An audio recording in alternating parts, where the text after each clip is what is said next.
Hi everyone, welcome to our event. So today I just want to welcome our guest. She is Kristen. Hi everyone, welcome to our event. So today I just want to welcome our guest. She is Kristen. Hi everyone, welcome to our event. I just want to introduce my friend that is Kristen. She is a great teacher. And we are going to be talking about the Google form and talking about how to use that formula to organize her data and to keep all her data into a single place. So let's look at the plan to organize her data and to keep all her data into a single place. So let's look at the plan to organize her data and to keep all her data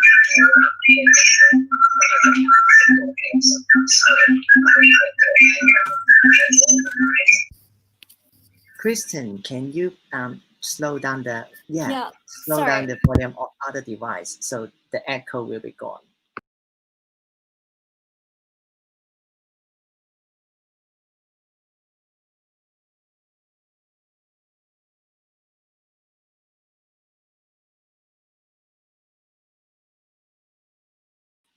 And also the mic cannot connect. Maybe because you are using the headphone. Try to remove the headphone.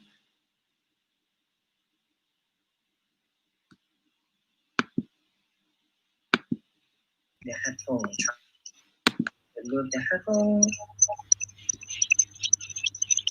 Yes, and then you can just close your preview window.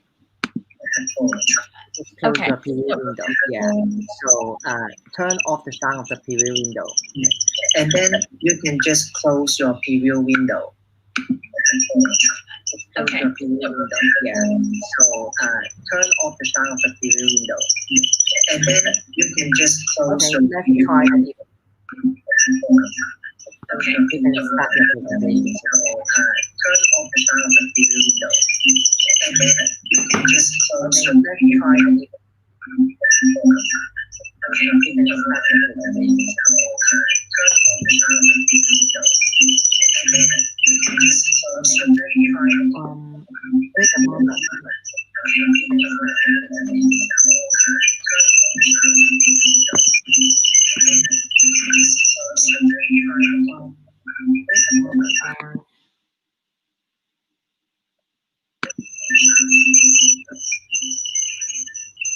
Okay, Kristen, are you using some device to play the YouTube Live? No. So, are there any windows playing the device? Kristen, are there any tabs to play the YouTube Live?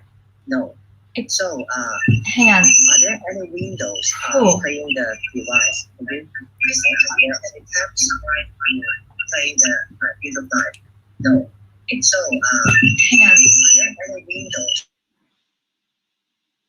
Yes, because the sound is come from your webcam screen. Try to turn off all the device and then, I mean the monitor device, and then turn on your computer. So, Okay. Oh, that's Sorry. good. I just closed everything and reopened it all. I think we're good now. And try to start it again. Just turn on your screen and then we can show. Yeah, we can show the monitor, the screen to others. Okay, let's try. Right. Whew. Sorry about that.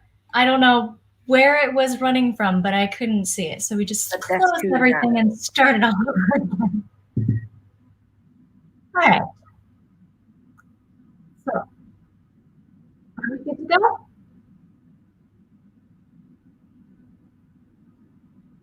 All right, cool. So, the goal of this is to talk about how you can use different formulas within Sheets to pull things from a variety of places, keep it all organized. And my reason for this is because I know when we went online last year, it was kind of survival mode for a long time. Everything was being posted, and then I was going through and I was like, it's the amazing, it's the amazing, it's everything, on complete, but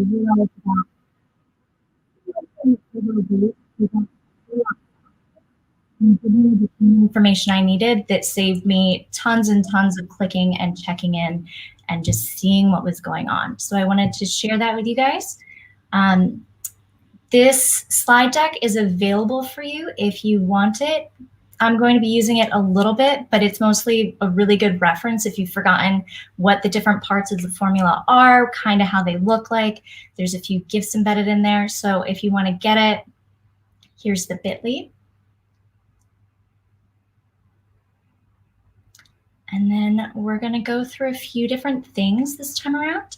I'm going to talk about 3 formulas and a little bit about how you can combine them with other things or with each other to do some different things in sheets and keep all of your data in one place and nice and organized. So these are just hot links to the right slide. So first thing we're going to look at is how, if you are looking at one sheet's doc, how you can pull data from different tabs, different cells, put it all together for you. And this is my favorite formula. I probably use it the most out of the 3, and it's called VLOOKUP.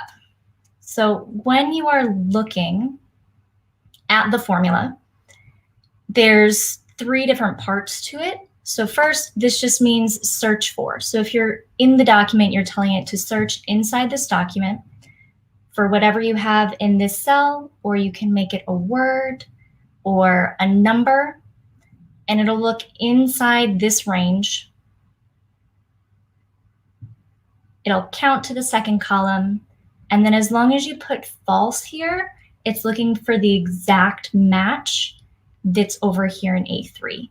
If you don't put anything, or you leave it blank, or you write true, it'll look for the closest, the first close match, which a lot of times turns up something completely different than you're looking for. So the majority of the time, you are going to put false in.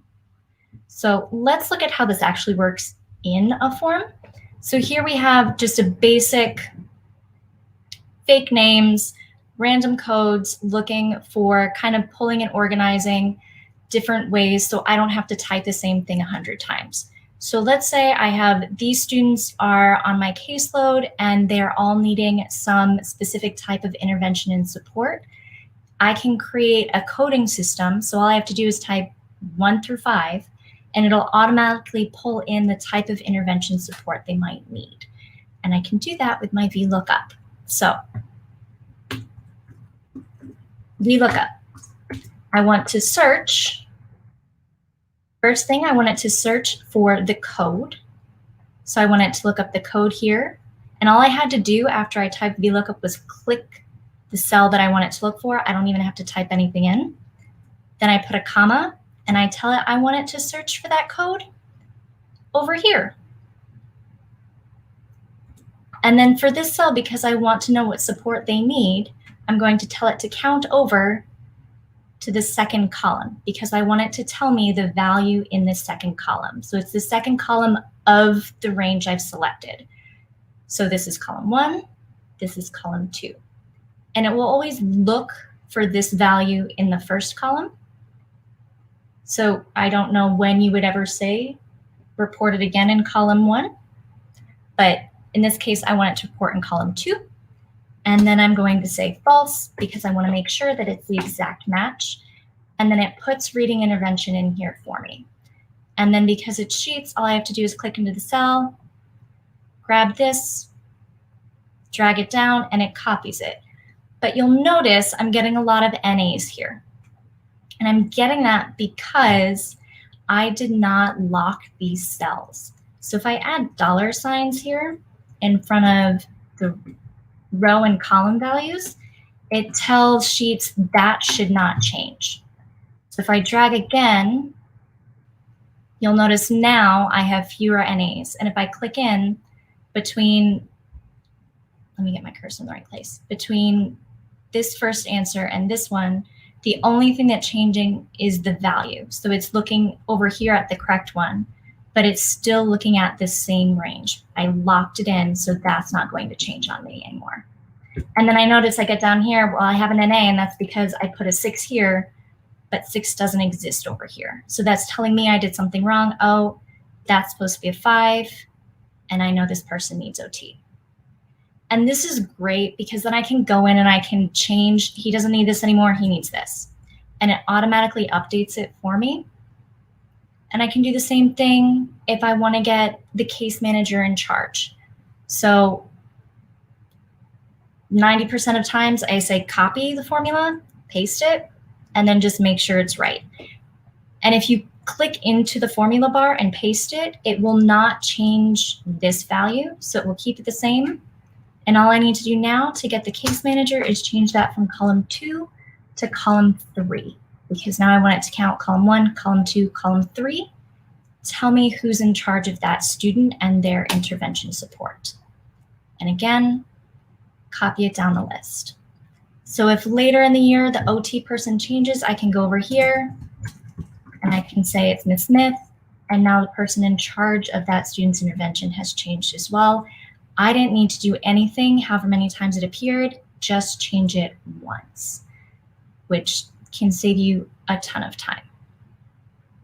Now, reality is you're not usually going to do this when you can look at it in the same sheet. Normally, you're going to have the information on different tabs, and you can still use the VLOOKUP formula just as easily. Same starting point.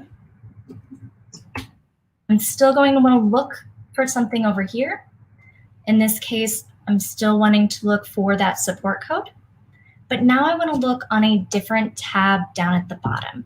So if I have my support codes down here, I want to see, okay, they're occurring in column A.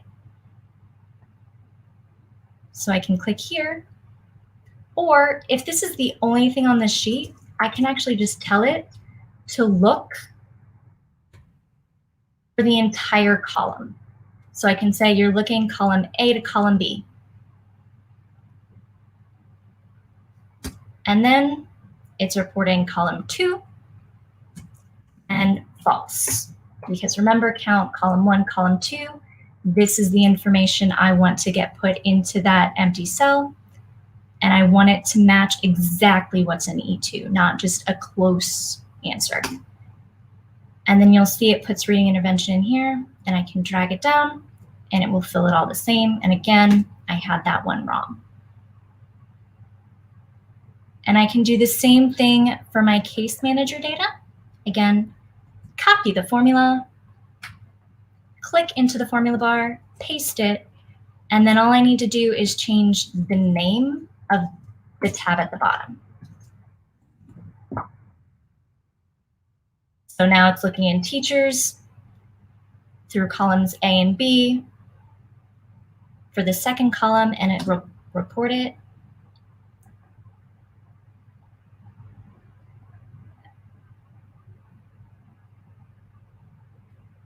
Oh, and I had this one set to be by grade level, so I need to change, it's looking in D2. So this time it's by grade level, the case manager. Same thing though, you tell it where to look for and what data to pull, and then you just drag it down and it fills it in. So let's talk about some other instances where you might use this in your classroom. And this is something like a daily check-in form.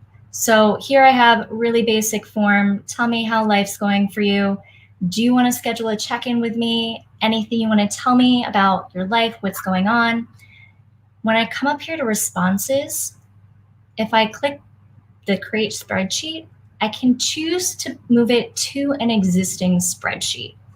So if I select that, it'll pop up my most recently used sheets. And my sheet that I want it to go to is my gradebook. And then I click select, and it will automatically open that sheet for me.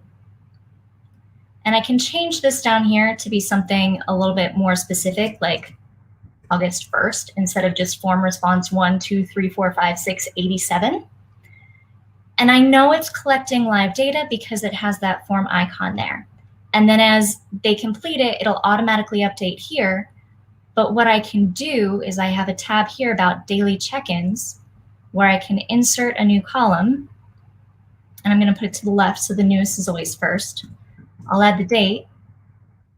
I have a formula here. I'm just going to copy and paste. change it so instead of looking at the sheet for July 31st, it's looking at the sheet for August 1st. And it's going to show NA because nobody's filled it out yet. And in this formula, it's looking for the email, which I always recommend you do if you are pulling data from a form, because then it's stuck to their email, and it doesn't matter if one day they spell their name incorrectly or if they decide to add their middle name or middle initial or last name. It's just looking for that email. So if you turn on always collect emails and it's domain locked, it will always pull that data and put it in here. And then we can watch, if I go ahead and do this, we're gonna pretend I am this student. So put in the email, don't remember what his name was, we're gonna call him John. He fills out the form, he submits it, and then when I come back to my gradebook, you can see it's automatically pulled in his results for that day. So I didn't have to go in and check the form. I didn't have to check Classroom. It's just all right here in my gradebook, which I'm already opening and accessing anyway. And then for this check-in, all I've done in this formula is said it's looking at July 31st, and it's looking for column number 7, which is where the answer is whether or not they want to schedule a check-in. And if at the beginning of every day, I just change this to match the new date and drag it down, I'll immediately know if somebody says, yes, please talk to me, something's happening. And I've done some conditional formatting, so it shows up nice, bright, bold blue in my face, and I'll see it there. And then at the end of the day, I can also see, oh, this person's gone 3 days now without checking in. I want to contact them. Or if I have my friend up here who's had 3 not so great days in a row, I might also want to check in with him as well and just see, maybe he's not asking for a meeting, but I'm just gonna offer and show that I'm curious as to what's going on. And if I need to, I can always come back in and I can see all of the results. And when I think enough time has passed or I'm getting too many tabs down here, I just hide it. It's out of sight, but it's still there if I need it. And then you can keep going through, and as they fill it out, you'll see, you get their results.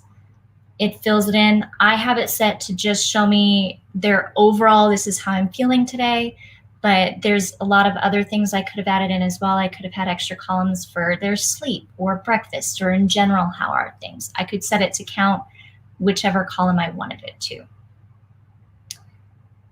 And then you can do the same sort of thing, but with just your general gradebook as well. So here we have a whole bunch of random assignments that I pulled from things I actually gave last year. And you know, some things aren't on Classroom. It's things like, did they go to IXL and complete this? So yep, he did it, great, he gets the tick marks.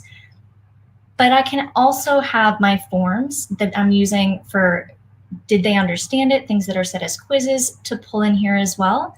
So I'm getting all that information in the same place and I can see it easily. So we have my fractions quick check, just a whole bunch of questions. I go to my responses. I set it to existing spreadsheet. I put it into my gradebook.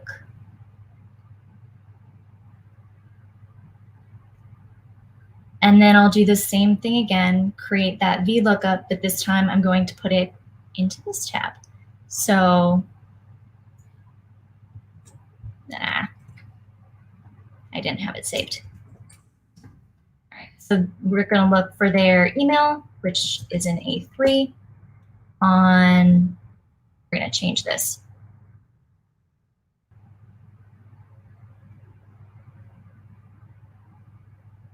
Yeah, I know.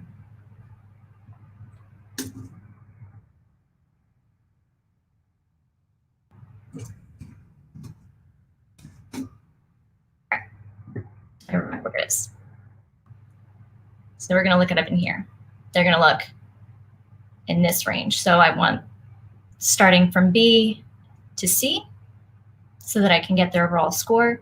Starting with B because that'll be the first column it looks down to find the match.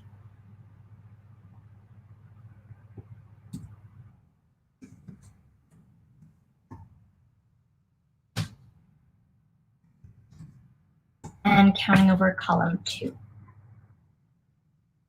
And it'll show an NA at first because they haven't completed it, but as soon as somebody takes that quiz, they will make it this one this time.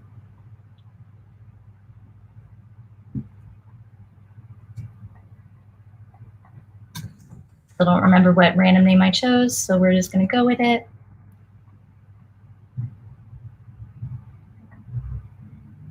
I submit it, and then I can come back and I can see that it's filling it in for him. And if I need to make it a little bit bigger, I can.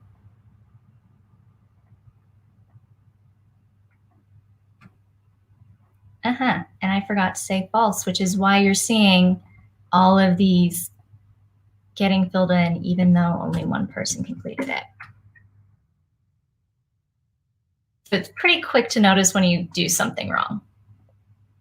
And then once I correct it, you can see only that email has completed it, and I can check back in. Yep, it's only that student's email who's had completed it.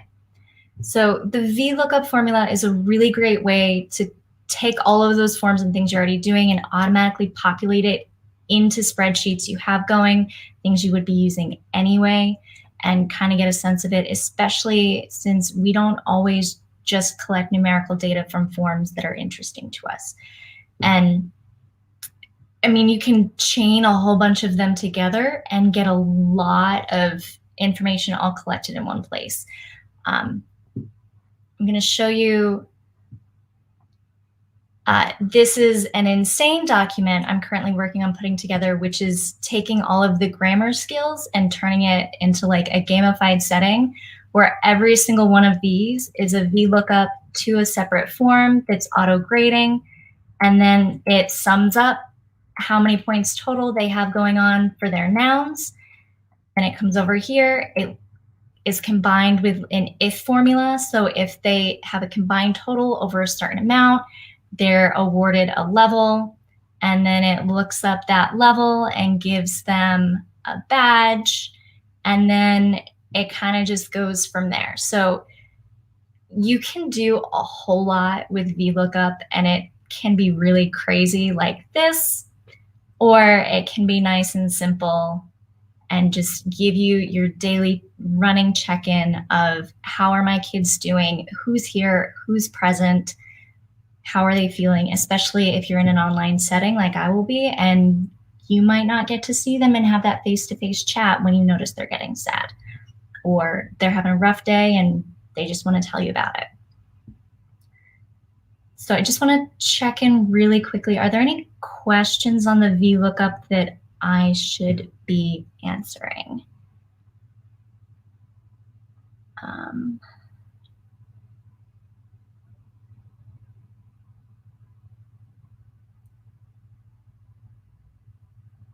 All right, looks all good. So we'll go back and I'll introduce the second formula you can use to do a lot of this stuff that has its own. Excuse me, there is a question. Is there a way to lock cells without putting in the dollar sign, like a longer way using the toolbar? Oh, so if you don't want to type the formula?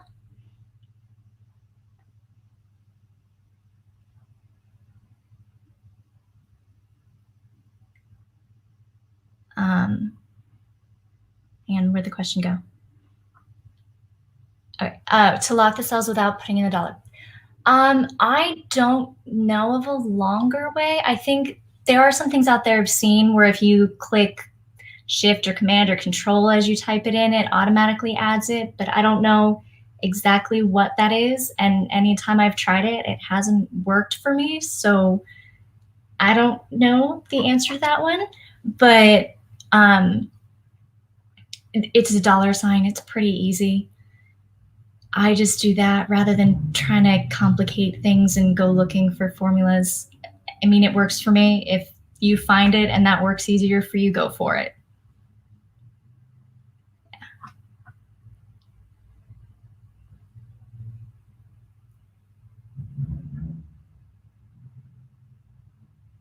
When I put it in, yeah, I put it in because I realized as I dragged it down, it automatically changed the cells. So Sheets tries to help you, and it thinks whenever you copy a cell down to the next row, it automatically wants to change it to match the next row down and the next row down and the next row down, because it thinks that's what you want. So if you're typing in a range that you want everything to look at, add the $sign, because then it won't change that range on you. It will just change the thing that you want it to look for, like the name or the email.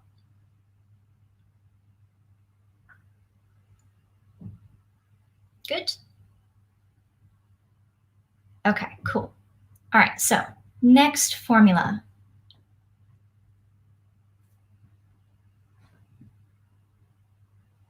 All right, so the next formula you can use is a filter.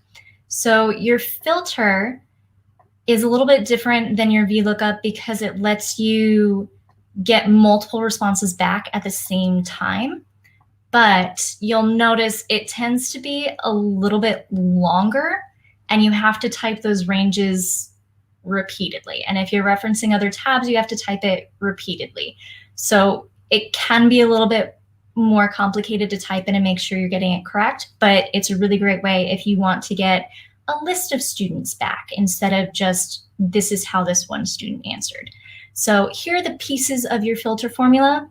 This first range here, this is the data you want the formula to tell you. So if you want it to look down column C and tell you the names of the students, or if you want it to look down column Q or in this section, this is the answer you're looking for.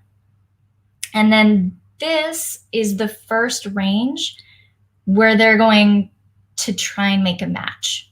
So if they're looking in this range and they're trying to find this email and they find it, they'll give you the list of whatever it is that's in this row here.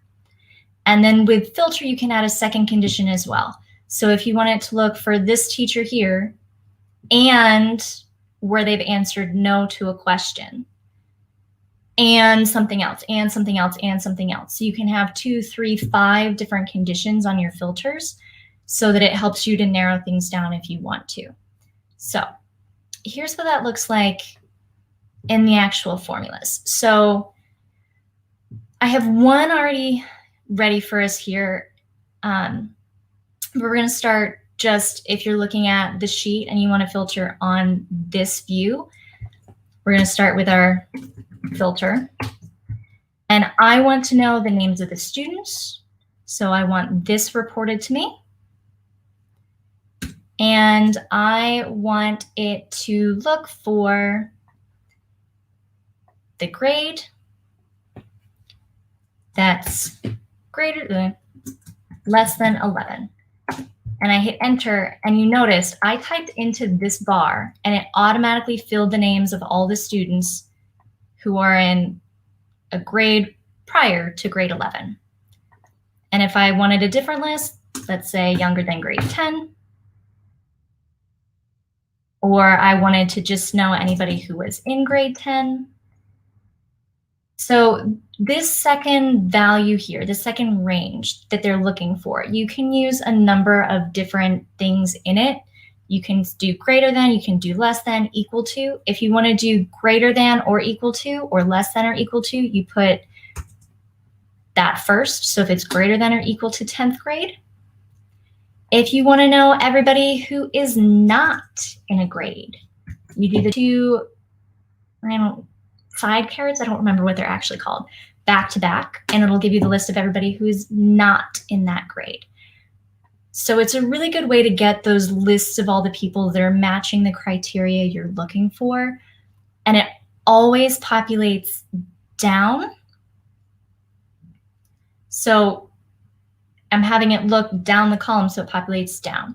If I wanted to say that it wasn't just giving me the values in column C, so it wasn't just giving me their name, but it was also giving me, if I wanted their first and last name, for example, and I changed this to be B3, it'll now do last name, first name, and the row next to it or the column next to it. So it'll fill all of this space to match whatever data you're looking for. And it just one formula, it automatically populates all of that. So there's a lot of uses for something like that. And you can use it from a different tab as well. Like I said before, though, if you're using it from a different tab, you do have to type in the name of the tab every time. So for example, I have some case notes here that they're updating and they're keeping track of how these students are going. They've been typed in, pretending this is a form for me. And I want to sort it by the student so it's not like this. And it'll automatically update as somebody new puts in their information. I'm just going to show you this formula here. So again, it's looking in the tab for case notes. It's looking down columns F and G. Because it's looking down the whole column, I don't need to put the dollar signs. And it's going to report to me both the thing in column F and the thing in column G. And then it's going into the case notes for anything that's equal to A3, which is that student's email, which again, best way to make sure you're getting all the correct in the right place is to use email. And then it's also looking for if it was a beginning of the year note. So then I can copy this down and it'll give me all the beginning of the year notes for all of the students who have notes there. And then if I want to come and see what's happening in mid-year, I copy my formula, I paste it in, and I change this. Instead of saying beginning of the year, it says mid. And now it's copied across his mid-year updates as well. And you could do it monthly updates, whatever it is, but then as soon as they're put in there, it pulls it from this running list off of something like a form and makes it into something that's a little bit more organized and easy for people to read and track and see what's happening, rather than that running list that the form puts out. So filters, great way if you need something that has more than one criteria, because again, you can see it's looking for their name and the specific time of year. Or if you just want to get a list of everybody who fits the criteria. So if we went back to my grade book, I could have put a filter in to look for anybody that said, yes, they wanted a meeting. And then I would just have a running list of here are all the students who want to schedule meetings with me. So that's filters. Any questions on the basics of filters?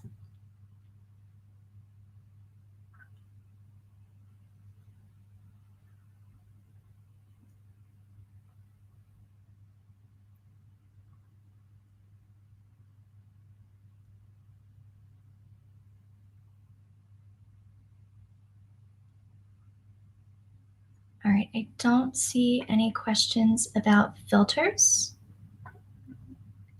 So, all right. Actually, I can see some. There is a questions about the dollar sign. Sorry. Another question here. There is a questions that you want to know what is the difference between the filter formula and the filter menu. Okay, so if you use the filter in the menu, it's going to just filter what you have on just that tab that's open. Whereas if you use the filter formula, you can pull it from different tabs across multiple things and put it all into the same place. So it's just kind of purpose what you're using it for. Because yeah, I could filter column D by grade and just get the list that way. Or I can use the filter formula and have it help me pull the data from somewhere else and know what's happening. Or if I wanted to be able to see a list of who's meeting a certain criteria, but also still be able to see everything else. So it's purpose and what you're using it for.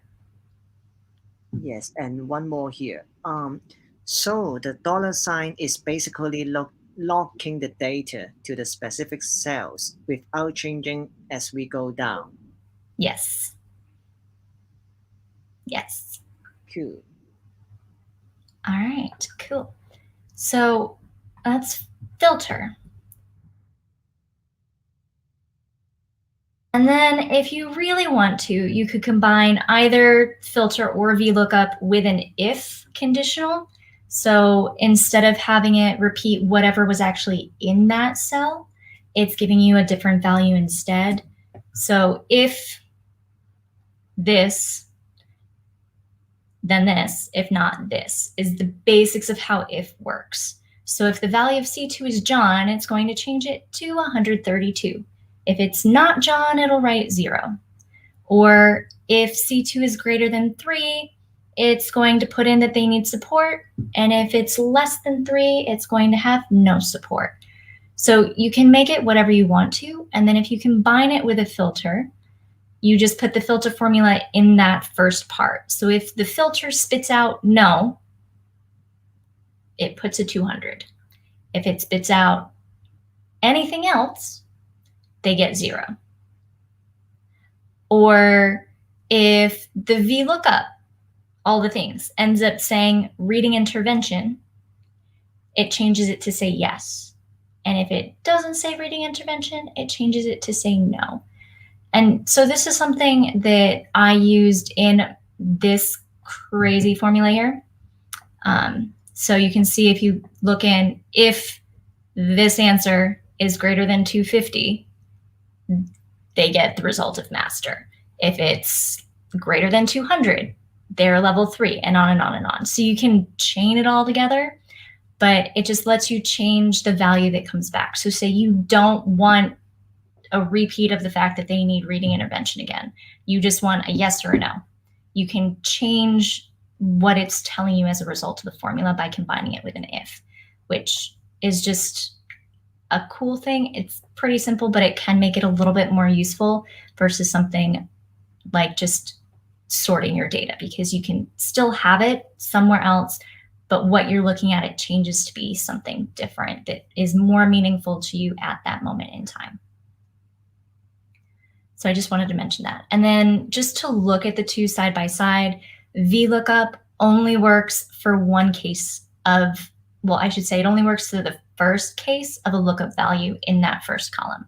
So if you have students who are submitting the same form over and over and over again, it's only going to pull the results of that first time they submitted it, unless you delete, and then it'll pull the next one. Whereas the filter can be used for multiple cases, and it can give you all of the results. VLOOKUP, I like it because you only need to type the name of the tab in the range once, whereas filter, you have to type it every single time. But filter in some ways is better because you can go in any order you want to. So with the VLOOKUP, it always looked down that first column of the range and went to the right. Whereas with a filter formula, I can say, I want you to look down column H, go to the left on column B, and then also look over column Q and go in whatever order I want to. And then this is a personal thing for me. I find VLOOKUP more intuitive because it's the way I think. I'm looking for this value in this row and it gives me this. Whereas filter is, I want to know this looking here. So it's kind of a personal thing for me, this last one, but the others are just one way to look at the differences between VLOOKUP and filter. And then the last of our formula is, what if you've already started and you have things on multiple different pages and different sheets, and you can still pull it all together. You just need a different formula. And this one is called import range. So the import range starts with a quotation mark, the link to the spreadsheet when you are in editing mode. So if you click into the spreadsheet here and you copy this link, not the share link, this one right here, and then end with a quote, comma, another quotation mark. If you're referencing a specific tab on that sheet, you might want to put your apostrophes again around the name of the tab. You don't need them though, unless you have some sort of special character. Like if I did my dates this way, they would be needed.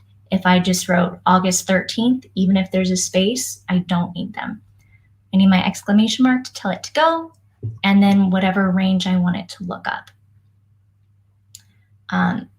Depending on the settings, your domain has, you might have to give permission to connect the sheet the first time you use it in the formula. Sometimes you don't have to. I don't have to on my personal account. I don't have to in my domain when I'm using sheets that are on my drive, but I do if I'm in a shared drive. So you just might put it in and you see something pop up in the right-hand corner of your screen and you're like, yes, accept, and then it'll populate it in. So let's look at that. This one I already gone ahead and done, so I didn't get the links wrong, but this is going back to that document I had open earlier with the data from the daily check-ins, and it's looking at the results on the July 30th tab. And when I put it in, so you'll notice right now, there's nothing here. When I put it in, it automatically fills in the exact same order as it was on that form. So it'll automatically take it, exact same order, copy, paste it across into a new location, which could be useful in some situations, not entirely useful if you are trying to sort it by student, in which case you would need to combine it with a VLOOKUP or a filter, and they can give you the same results. So this is VLOOKUP. You're looking for the email in the import range, column 3, false. And then because it's a VLOOKUP, I have to do it in every single column. So it's looking in column 4, column 5, column 6. Whereas in my filter, I filter the import range, looking at the import range again when it's equal to A2. So it's that same filter formula, but first I'm looking at, I want the data in this document on this range if in the document on this range it's equal to A2. And then when I put that in here,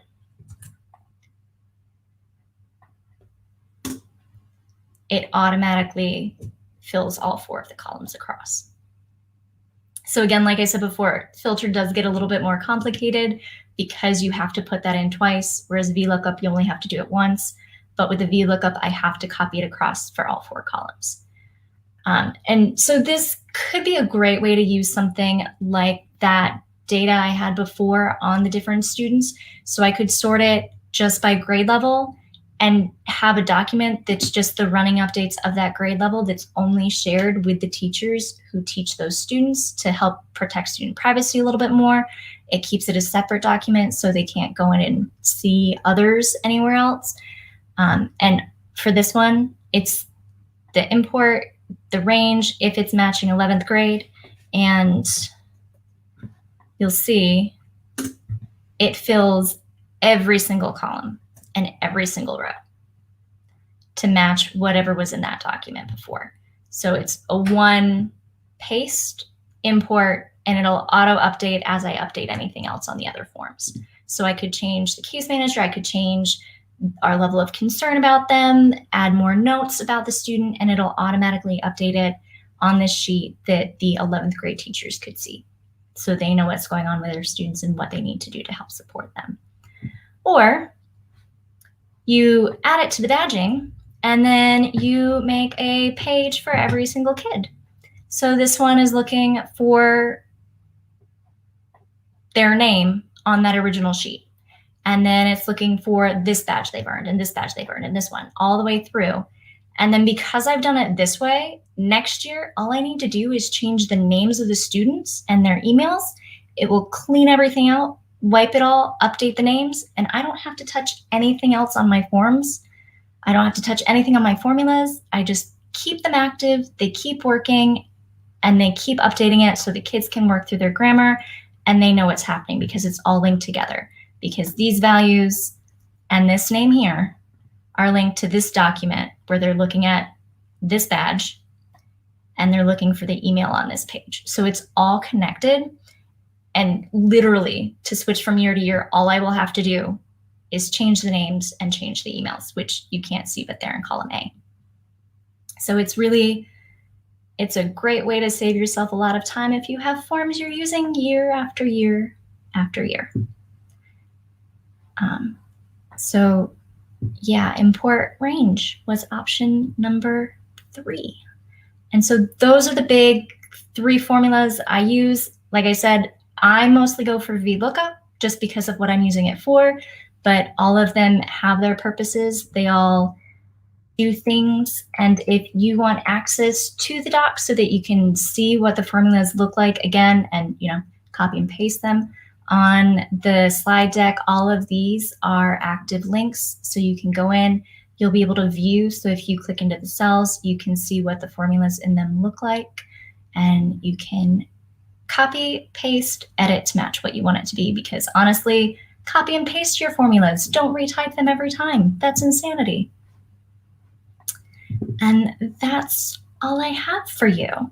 So what other questions have I missed?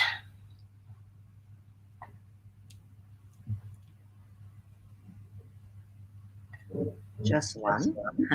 It's asking you how to remember these formulas.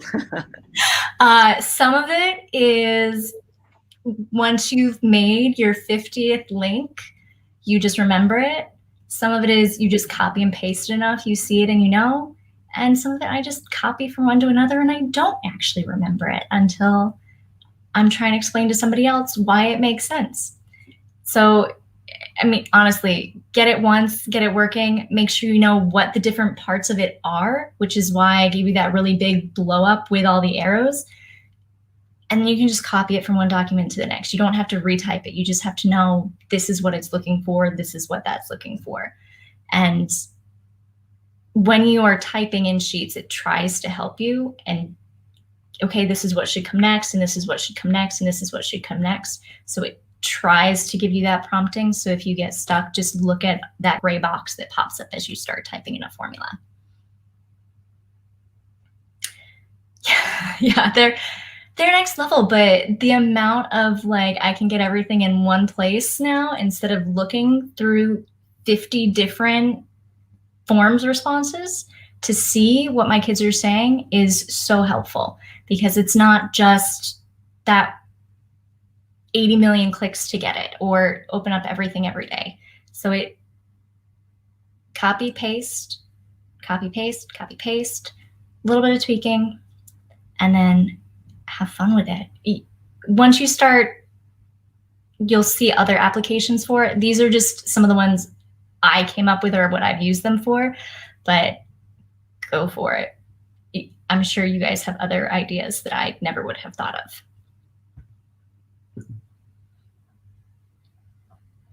Oh, yay. I'm glad. Oh, God. Thanks, Shannon. Any other questions?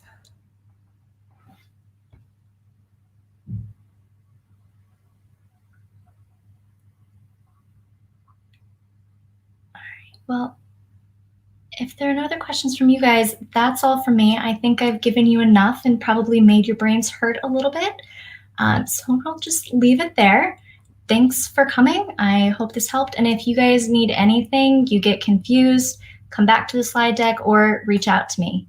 I am always happy to help.